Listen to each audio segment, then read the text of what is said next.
इस वीडियो में हम बात करने वाले हैं हार्ड पैलेट की। बहुत ही आसान तरीके से समझेंगे। तो सिंपल सा देखो, पहले पैलेट क्या है। तो पैलेट एक प्रकार से हमारे माउथ का रूफ बनाता है। ठीक है, माउथ का क्या रूफ है।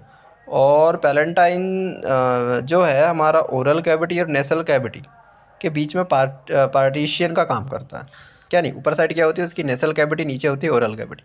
पैलेट को हम टू पार्ट में डिवाइड करते हैं, ये पता होना चाहिए। एक हार्ड पैलेट, एक सॉफ्ट पैलेट। हार्ड पैलेट जो है ना, इंटीरियर 4/5 पार्ट होता है पैलेट, टोटल पैलेट का। जबकि सॉफ्ट पैलेट जो पोस्टीरियर 1/5 पार्ट होता है पैलेट का। ठीक है, और जो सॉफ्ट पैलेट है ना, वो डुप्लीकेशन होता है ऑफ द म्यूकस मेम्ब्रेन का। हार्ड पैलेट की बात करें तो हार्ड पैलेट में अब हम देखेंगे, उसको हम डिवाइड करते हैं इंटीरियर 2/3 और पोस्टीरियर 1/3 में। तो इंटीरियर 2/3 जो है ना हार्ड पैलेट, वो फॉर्म्ड होता है हमारा पैलेंटाइन प्रोसेस ऑफ मैक्सिला से, और पोस्टीरियर 1/3 होता है फॉर्म्ड पैलेंटाइन बॉन से। जैसे कि डायग्राम पे देखो, इतने डायग्राम पे जो है फोकस करो।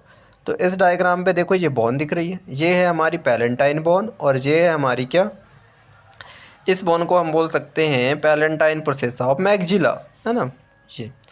तो इन दोनों के फॉर्मेशन से क्या होता है, हार्ड पैलेट बनता है। इतना समझ में आया। अब इसके बाद अब हम बात करेंगे क्या, इसके फॉर्मेशन की मतलब बात हमने अभी की है। अब इसके बाद हम बात करेंगे अटैचमेंट की। ठीक है, समझ में आया। फॉर्मेशन में हमने देखा कि इंटीरियर 2/3 जो पैलेंटाइन प्रोसेस ऑफ मैक्सिला से हो रहा था, और पोस्टीरियर 1/3 जो है पैलेट जो है पैलेंटाइन बॉन से हो रहा था। अटैचमेंट की बात करें अब इसकी, तो इंटेरोलेटरल क्यों बोल रहे हैं हम इसको। इंटेरोलेटरल बोलने का मतलब है,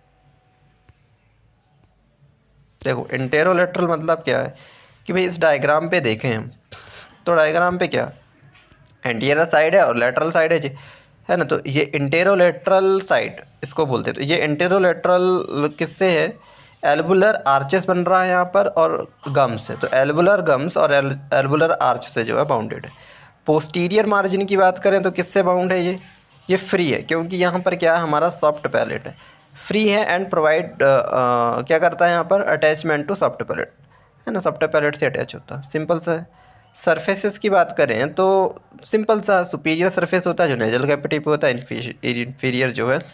तो सुपीरियर सरफेस क्या बनाता है, floor of the nasal cavity, और इन्फीरियर सरफेस क्या बनाता है, roof of the oral cavity. Blood supply की अब सिंपल से बात कर लेते हैं। ठीक है, तो ब्लड सप्लाई में क्या होता है, आर्टेरियल सप्लाई और नर्व सप्लाई, इन दोनों की हम बात करेंगे। तो सबसे पहले देखो, यहाँ पर ब्लड सप्लाई में आर्टेरियल सप्लाई है और नर्व सप्लाई है। इसमें फोरामेन होते हैं, ग्रेटर पैलेंटाइन फोरामेन और लेसर पैलेंटाइन फोरामेन। ठीक है और यहाँ से आर्टरी कौन सी होती है, लेसर पैलेंटाइन आर्टरी और ग्रेटर पैलेंटाइन आर्टरी। तो नर्व की बात करें तो ग्रेटर पैलेंटाइन नर्व जो है ना, हमारे हार्ड पैलेट को सप्लाई करती है, जबकि लेसर पैलेंटाइन नर्व जो है हमारे सॉफ्ट पैलेट को सप्लाई करती है। ठीक है, तो इतना क्लियर हुआ। इसके बाद क्या बचा इसमें, इसके बाद हमको इसमें देखना है क्या, लिम्फेटिक। लिम्फेटिक है ना, देखो उसमें ग्रेटर पैलेंटाइन नर्व के अलावा नेजो पैलेंटाइन नर्व भी होती है। ठीक है, और इसके बाद लिम्फेटिक में भी देखें तो upper deep cervical and retropharyngeal lymph node, इसके लिम्फेटिक जो है ड्रेनेज होता है। ठीक है, तो आई होप कि आपको समझ में आया होगा कम टाइम में। Thank you.